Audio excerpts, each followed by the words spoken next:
It says REC on it. Perfect. Hi, sorry, I'm just recording it because I have some family members that want to be able to see my talk that aren't able to attend. Hi everyone, my name is Erin. I'm 24 years old. I'm from Surrey, and I have no background with dentistry whatsoever. So, but I do have, sort of an interesting journey that I'm very thankful to PDC for giving me the opportunity to share. So I'm going to just kind of go through chronologically. I am nervous, so if I'm talking too fast, just wave, let me know. And I'll have a period for questions at the end, but if you need something clarified immediately, don't hesitate to ask. I'm not a super formal or strict lecturer by any means. So sort of at the early months, just some background information. At the time of diagnosis, I was 23 years old. I've had no history of dental complications, aside from one cavity when I was 8 years old. It didn't feel painful at all, and it was discovered at a routine checkup, and there were no prior indicators on earlier x-rays. So what happened was July 2018, I was scheduled for a regular dental checkup. A few days beforehand, I felt that something was bothering me in the back of my mouth, back here, around my furthest back molar. I thought that I had a piece of popcorn kernel skin stuck in my teeth. Popcorn is one of my favorite snacks.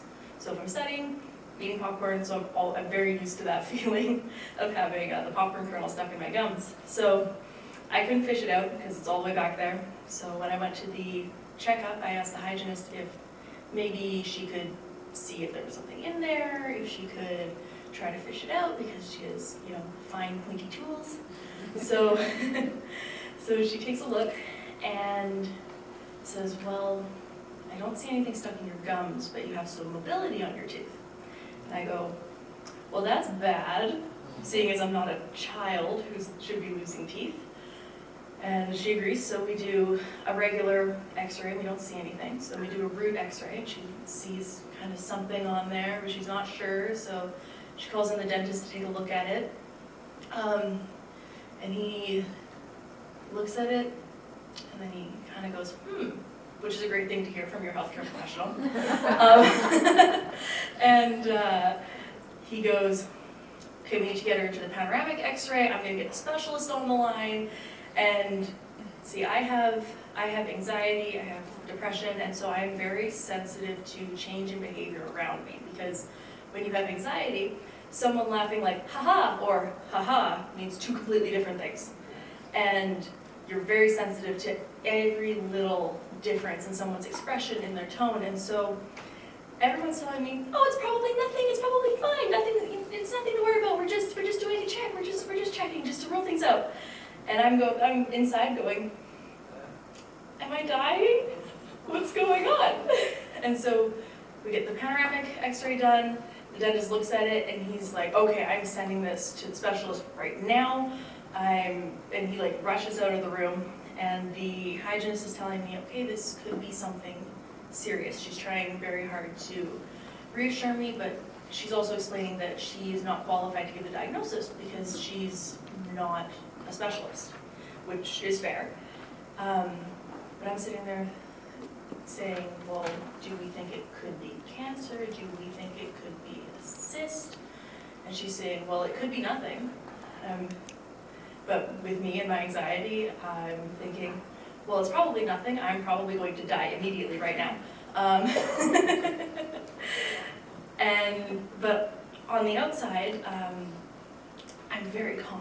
I'm very good at pretending that everything's fine, when on the inside I'm freaking out. And I do attribute that a little bit, or a lot, to going into shock that something was wrong. And so she's asking me, are you okay? Are you gonna be all right? I'm like, yeah, I'm fine. Just get the specialist to call me. I'll be good. I'll be fine. And so I leave. I stop at the reception desk. They ask me if I want to schedule another appointment. I say, I don't know. I've got school in the fall. My schedule could be different. I'll just schedule it when the time comes. And then I leave the office, I walk downstairs, and then I take out my phone, call my dad, and go, I don't think I can drive home, I can't do it, something's bad. And my dad goes, what? And asks me if I can at least drive to my grandparents' house, which is just around the corner from my dentist's office. So I get into my mom's car, which is more expensive than my entire life, and she let me borrow it so I could get there, and drive very slowly to my grandparents' house, park the car, walk in, and my grandparents, who were not expecting me, they go, oh, Erin, it's lovely to see you, and then they go, what happened? Sat on the couch, cried, my parents came to pick me up, and I waited the weekend, and then I was able to see the specialist on Monday. So going in to see the specialist, oh, this is a photo that was taken within maybe 20, at most 24 hours before that appointment. I think I probably took it that morning because I was like, oh, I look cute today. Yeah, so the discovery, I've kind of gone through. So this is my initial panoramic x-ray. You can see that lovely friend on the right-hand side over there. It's great. It started to kind of bore through the roots of my teeth, which is not great. So that dark shadow is what became my new friend. I'm noticing some of you are taking photos. If you want to take photos, that's totally fine. I've got almost every single one of my x-rays in this presentation because I love seeing that kind of thing, because it's not often that you see your own bones, because typically you're not supposed to.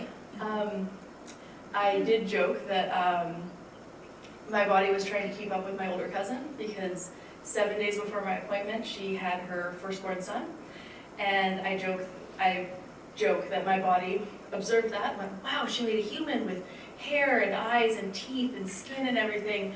So my body turned around, and much like a preschooler handing you an arts and crafts that you don't know what it is, just went, I maked it for you. I made this.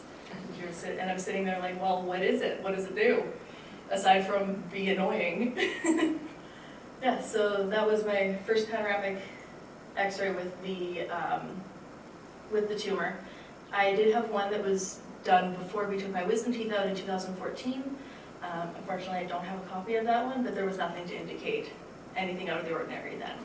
So this appeared somewhere in that 4-year gap, or 3.5 years. Yeah. So then going to the specialist, I'd never been to a specialist before for anything, so I was super nervous. I didn't know what to expect at all, but it was a huge relief when I arrived, and the receptionist was the woman who used to be the receptionist at my regular dentist office, and so I had known her since I was about 2 years old. It was also super handy when I was filling out their initial paperwork, because I could just ask her, what was that thing that you gave me that one time that I didn't react to? And then she told me, she spelled it, and then she went, you are not allowed to ever have that again. Essentially, she was working at my dental office when they did my wisdom teeth, they gave me triazolam, and it worked backwards on me, and I was super hyper and wouldn't stop talking through the entire procedure. So they did a CT scan, which was a very strange feeling when that machine's going around. I wasn't expecting to be able to feel sort of the magnetic field. It was really weird. And then 2 days later, they called me in for the biopsy, and I had never been sedated for anything before either. And so I had all sorts of panicked thoughts, like, what if I wake up in the middle? What if I don't wake up at all? And you know, I came out of that procedure very, very pleasant, we shall say. And for the next, they told me it would be about 2 to 3 weeks for results. And I probably had a panic attack every single day leading up to that. My anxiety was through the roof. I wasn't able to go to work. It was debilitating. It was probably the highest level of anxiety I've ever experienced. Finally, when that diagnosis came,